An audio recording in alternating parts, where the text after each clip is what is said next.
Welcome to एग्रीकल्चरपीडिया। नमस्कार दोस्तों। Fundamentals of plant biochemistry and biotechnology की श्रृंखला में आपका स्वागत है। और आज का जो वीडियो है उसमें मैं टॉपिक कवर करने वाली हूँ फिजिकल प्रॉपर्टीज ऑफ मोनोसेकेराइड्स। इससे पहले इसी श्रृंखला में हमने जाना कि कार्बोहाइड्रेट्स क्या होते हैं, मोनोसेकेराइड्स क्या होते हैं। उसके मैंने 2 वीडियोस आपको प्रेजेंट किए थे, पार्ट 1 और पार्ट 2। और इसके बाद आज हम फिजिकल प्रॉपर्टीज ऑफ मोनोसेकेराइड्स पढ़ेंगे। दोस्तों, फिजिकल प्रॉपर्टी किसी भी कंपाउंड की ऐसी प्रॉपर्टी होती है जिसको आप नाप सकते हैं, जिसकी जो वैल्यूज होती हैं वो उसके फिजिकल सिस्टम के स्टेट को डिस्क्राइब करती हैं। ये जो चेंजेस होते हैं फिजिकल प्रॉपर्टीज में किसी भी सिस्टम के, they can be use to describe the changes between momentary states, यानी कि पहले वो स्टेट किस फॉर्म में था और थोड़ी देर बाद वो जो कंपाउंड है वो किस स्टेट में चला गया है। फिजिकल प्रॉपर्टीज को हम रेफर करते हैं एज ऑब्जर्वेबल्स, क्योंकि हम इनको नेकेड आइज से देख सकते हैं और इनमें कोई भी जो भी चेंज होता है वो भी हमें सामने सामने दिखाई देता है। तो दोस्तों, physical properties of monosaccharide includes the colour and shape, जो कि मोनोसेकेराइड्स ज्यादातर कलरलेस होते हैं और क्रिस्टलाइन कंपाउंड्स होते हैं, यानी कि अगर हम इसको बहुत एक एक छोटे छोटे कण के फॉर्म में देखें तो ये क्रिस्टल शेप के होते हैं। उसके बाद ये बहुत ही रेडिली सॉल्युबल इन वाटर होते हैं। आप ग्लूकोज ले लीजिए या फिर आप मैनोज ले लीजिए या फ्रक्टोज ले लीजिए, वो बहुत ही इजीली पानी में डिसॉल्व हो जाता है। It means they are polar in nature. और ये स्वीट टेस्ट के होते हैं, अगर आप इनको टेस्ट करेंगे तो एक मिठास आपके मुंह में आती है। उसके बाद स्टीरियो आइसोमेरिज्म की अगर हम बात करते हैं तो स्टीरियो आइसोमेरिज्म ऐसे कंपाउंड्स को हम कहते हैं स्टीरियो आइसोमर्स, जो कि आइडेंटिकल होते हैं कॉम्पोजिशन में, यानी जितने number of carbon hydrogen oxygen है वो सेम रहेंगे, लेकिन उनका जो स्पेस में या स्पेशल कॉन्फ़िगरेशन में जो अरेंजमेंट होता है वो डिफरेंट हो जाता है। स्पेशल अरेंजमेंट मतलब होता है कि suppose if I am talking about OH, तो एक तरफ OH राइट साइड में होगा या लेफ्ट साइड में होगा या ऊपर होगा या नीचे होगा, तो इसको हम स्पेशल अरेंजमेंट कहते हैं। Stereoisomerism depends on the presence of asymmetric carbon atom. Asymmetric carbon atom मैं पहले भी बता चुकी हूँ कि वो कार्बन एटम होता है जिसमें चारों valencies they are satisfied with different atoms। तो अगर एसिमेट्रिक कार्बन एटम प्रेजेंट है किसी भी कंपाउंड में तो वो स्टीरियो आइसोमेरिज्म शो करता है। और इसमें अभी मैं आपको फोटोग्राफ से भी दिखाऊंगी कि अगर हम ग्लूकोज की बात करते हैं तो डी ग्लूकोज और L glucose, so this is capital D and capital L. ये दोनों जो ग्लूकोजेस होते हैं they are mirror images of each other. Mirror image मतलब होता है कि अगर आप आईने के सामने खड़े होते हैं तो जो आपका लेफ्ट साइड होता है वो आईने में जो आपको दिखाई दे रहा है अक्स आपका, वो राइट साइड में आपको दिखाई देता है। So these two are mirror images of each other. तो इस तरीके के जितने भी कंपाउंड्स होते हैं उनको हम स्टीरियो आइसोमर्स कहते हैं। ये देखिए आपको दिखाई दे रहा है डी ग्लूकोज और एल ग्लूकोज में अगर हम नंबरिंग करनी शुरू करते हैं कार्बन एटम्स की फ्रॉम द फंक्शनल ग्रुप, तो ये दोनों ही ग्लूकोज जो हैं वो एल्डोजेस हैं। एल्डोज मतलब हुआ कि इसमें एल्डिहाइड ग्रुप होता है जो कि CHO ग्रुप होता है। तो अगर मैं नंबरिंग करनी शुरू करती हूँ पहले कार्बन को जो कि एल्डिहाइड कार्बन है, तो के अंदर कार्बन नंबर 5 जो कि फंक्शनल ग्रुप से सबसे दूर कार्बन होता है, उस पे हम अगर OH का ओरिएंटेशन देते देखते हैं, if it is on the right side of the carbon atom then you name the compound as D. और अगर वो जो OH ग्रुप है वो लेफ्ट साइड में होता है तो उसको हम L फैमिली का बिलोंग करते हुए कहते हैं। उसके बाद दोस्तों नेक्स्ट फिजिकल प्रॉपर्टी होती है ऑप्टिकल आइसोमेरिज्म। ऑप्टिकल आइसोमेरिज्म का जो बेसिक प्रोसेस होता है उसको हम समझ लेते हैं। देखिए, जब भी कोई एक बीम ऑफ ऑर्डिनरी लाइट जब भी ट्रैवल करती है तो हम उसको ये मान के चलते हैं that it is a bundle of electromagnetic waves vibrating in all directions perpendicular to the axis of the beam.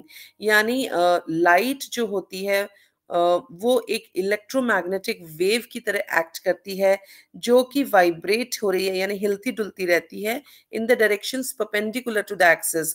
Perpendicular क्या होता है? दो तरीके से हम डिफाइन करते हैं शेप को। जब भी दो लाइंस की हम बात करते हैं, वन इज पैरेलल सीरीज और एक होती है परपेंडिकुलर सीरीज। पैरेलल सीरीज में दोनों लाइंस जो होती हैं वो एक साथ एक डायरेक्शन में जारी होती हैं, और अगर एंटी पैरेलल की बात करते हैं तो दोनों लाइंस ऑपोजिट डायरेक्शन में जारी होती हैं। लेकिन जब हम परपेंडिकुलर की बात करते हैं तो एक लाइन मान के चलिए लेटी हुई होती है और दूसरी लाइन उस पर 90 डिग्री का एंगल लिए खड़ी हुई होती है। तो जब भी हम ऑर्डिनरी लाइट की बात करते हैं, उसकी बीम की बात करते हैं, तो हम मान के चलते हैं कि जो ये it is a bundle of electromagnetic waves जो कि परपेंडिकुलर डायरेक्शन में, यानी एक्सिस जो है बीम का, जिस एक्सिस पे बीम चल रही है उसके परपेंडिकुलर में वो जितनी भी इलेक्ट्रोमैग्नेटिक वेव्स हैं वो वाइब्रेट करती हैं। जब ऐसी बीम ऑफ लाइट को हम निकोल प्रिज्म से पास करते हैं, निकोल प्रिज्म एक तरीके का प्रिज्म होता है जो कि जितनी भी लाइट्स की जो डायरेक्शंस होती है उसको एक लाइट एक प्लेन में कन्वर्ट कर देता है। तो जब भी निकोल प्रिज्म से ऐसी बीम ऑफ लाइट पास होती है तो जितने भी वाइब्रेशंस होते हैं वो एक ही प्लेन में आ जाते हैं, और इस तरीके की अब लाइट को हम कहते हैं प्लेन पोलराइज्ड लाइट।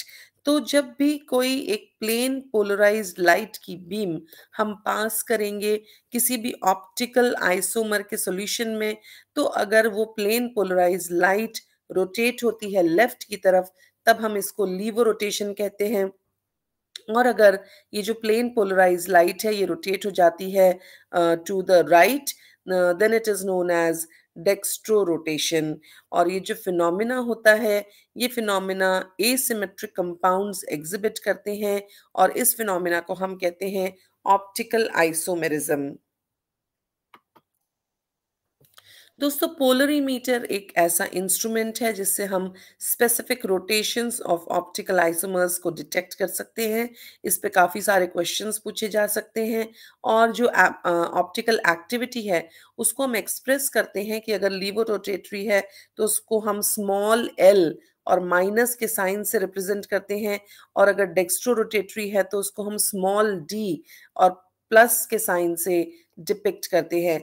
नाउ ये एक बात आप लोग समझ लीजिए कि जो स्मॉल एल और स्मॉल डी है, it has nothing to do with capital D and capital L, क्योंकि कैपिटल डी और कैपिटल एल एल जो है हम जो एसिमेट्रिक कार्बन है उसमें OH ग्रुप किस तरफ लगा हुआ है उससे डिपेक्ट करते हैं, जबकि स्मॉल डी और small L tells you about the optical activity of that solution. अब दोस्तों एक और टर्म आता है उसको हम रेसमिक मिक्सचर कहते हैं। तो जब भी किसी सॉल्यूशन में there are equal amounts of dextrorotatory and laevorotatory isomers, तो जो फाइनल रिजल्टिंग ऑप्टिकल एक्टिविटी होती है वो जीरो हो जाती है, क्योंकि दोनों जो आइसोमर्स हैं वो एक दूसरे की एक्टिविटी को काट देते हैं, और इस तरीके के मिक्सचर को हम कहते हैं रेसमिक मिक्सचर। अगर मैं किसी भी रेसमिक मिक्सचर से ऑप्टिकली एक्टिव आइसोमर्स को सेपरेट करती हूँ तो उसे हम टर्म देते हैं रेजोल्यूशन।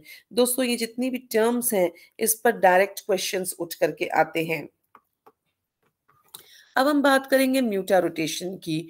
जब भी किसी भी एल्डोहेक्सोस को हम पानी में डिसॉल्व करते हैं और उस सॉल्यूशन को हम किसी भी ऑप्टिकल पाथ के बीच में रख देते हैं, और उसमें से हम एक प्लेन पोलराइज्ड लाइट को पास करते हैं, तो जो इनिशियल ऑप्टिकल रोटेशन होता है शुगर का वो ग्रेजुअली चेंज हो जाता है, जब तक एक कांस्टेंट फिक्स्ड रोटेशन जो कि कैरेक्टरिस्टिक ऑफ शुगर होता है वो रीच नहीं कर जाता है।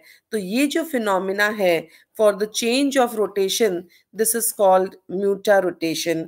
आप देख सकते हैं फिगर में कि अल्फा डी ग्लूकोज का जो स्पेसिफिक एक्टिविटी है, optical activity, that is +112.2 degrees, यानी कि ये डेक्स्ट्रो रोटेटरी है।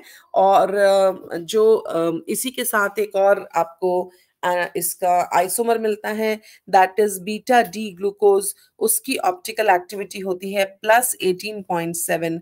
अब अगर इन दोनों के मिक्सचर को हम थोड़ी देर के लिए विद टाइम हम रख देते हैं, तो फाइनली जो हमें एक कांस्टेंट ऑप्टिकल एक्टिविटी मिलती है, दैट इज +52.78। तो इस फिनोमिना को हम म्यूटा रोटेशन कहते हैं। तो दोस्तों, आज के इस वीडियो में हमने मोनोसेकेराइड्स की फिजिकल प्रॉपर्टीज के बारे में जाना। अगर आपको इस वीडियो के कंटेंट पसंद आए हों तो मेरे इस चैनल को लाइक, शेयर और सब्सक्राइब ज़रूर करें। नेक्स्ट वीडियो जो मैं पुट अप करूंगी, that will contain the chemical properties of monosaccharides. धन्यवाद।